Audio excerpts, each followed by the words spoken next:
RSS ఏర్పడి 100 సంవత్సరాలు అయినటువంటి సందర్భంగా ఉత్సవాలు జరుపుకుంటున్నటువంటి వివిధ సందర్భాలలో, వివిధ పట్టణాలలో, తెలంగాణలోను ఇటు హైదరాబాద్‌లో ఉన్నటువంటి సినీ ప్రముఖులను కలుస్తూనే ఉన్నాడు ఆ యొక్క సంఘ్ ప్రముఖుడు మోహన్ భాగవత్. అయితే ఫిబ్రవరి 7, 8 తేదీలలో 2 రోజుల సమావేశం జరిగింది ముంబైలో ఉన్నటువంటి నెహ్రూ సెంటర్ ఆడిటోరియంలో.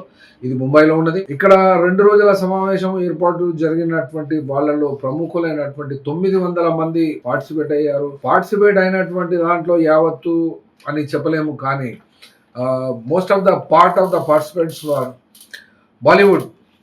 ఎందుకంటే ఈ సినిమా హీరోల మీద మోజు ఎక్కువ పడినట్టు, ఈ యొక్క సినిమా హీరోలే ఆర్ఎస్ఎస్ను కాపాడేటట్టు, లేకుంటే ఆ యొక్క ప్రజల మీద, భారతదేశంలో ఉన్నటువంటి సొసైటీ మీద మోహన్ భాగవత్కు విశ్వాసం తగ్గినట్లు ఏమో, కానీ బాలీవుడ్ చుట్టూ తిరుగుతున్నారు. సరే, ఆయన ఇష్టం, ఆయన సంస్థ, ఆ సంస్థ ఏ రకంగా పోయినా కూడా ఎవరికి అభ్యంతరం లేదు. కానీ ఇక్కడ పార్టిసిపేట్ అయినటువంటి వాళ్ళ పేర్లు ఏం చెప్పలేను, కానీ స్పెషల్గా వస్తున్నటువంటి ఈ యొక్క కొన్ని ఆరోపణలు, ప్రత్యారోపణలు సోషల్ మీడియాలో వస్తున్నటువంటి అవన్నిట్లో సల్మాన్ ఖాన్ పేరు బాగా వస్తున్నది.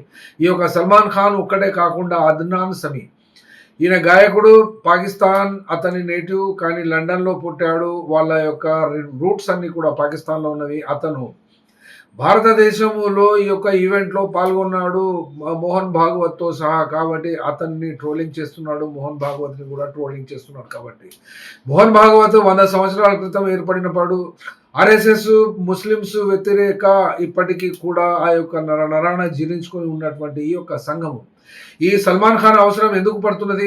అట్లాగే అద్నాన్ సమీ పాకిస్తానీని ఆ యొక్క సమావేశంలో ఎందుకు పిలుచుకున్నట్టు అంటే, ఆయనతో పాటుగా ఇంకా ముఫ్తీ కూడా పార్టిసిపేట్ అయ్యాడు ఇందులోపట.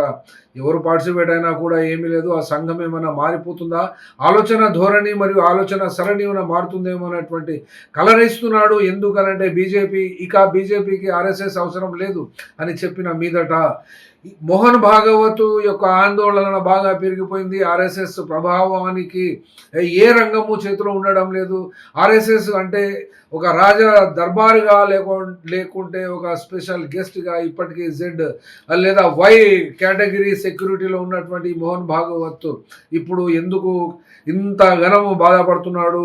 ఈయనకు ఉన్నటువంటి బాధ ఏమిటి అంటే, ఐడెంటిటీ ప్రాబ్లం వస్తున్నట్టుగా ఆర్ఎస్ఎస్కు కనబడుతుంది. కాబట్టి ఈ సంఘటనలను, ఈ యొక్క విషయాలను కాంగ్రెస్ పార్టీ వాళ్ళు కానీ ఎవరైనా కానీ విమర్శిస్తున్నారు అంటే, ఆర్ఎస్ఎస్ తన రూపురేఖల్ని, ఆలోచన సరళిని ఏమైనా మార్చుకుంటుందా అనబడేటువంటి అనుమానమే ఇక్కడ వస్తున్నది. కాబట్టి ఐడెంటికల్ క్రైసిస్ ఏనా ఆర్ఎస్ఎస్ మోహన్ భాగవత్కు ఉన్నదనే ప్రశ్న సూటిగానే అడుగుతున్నాం.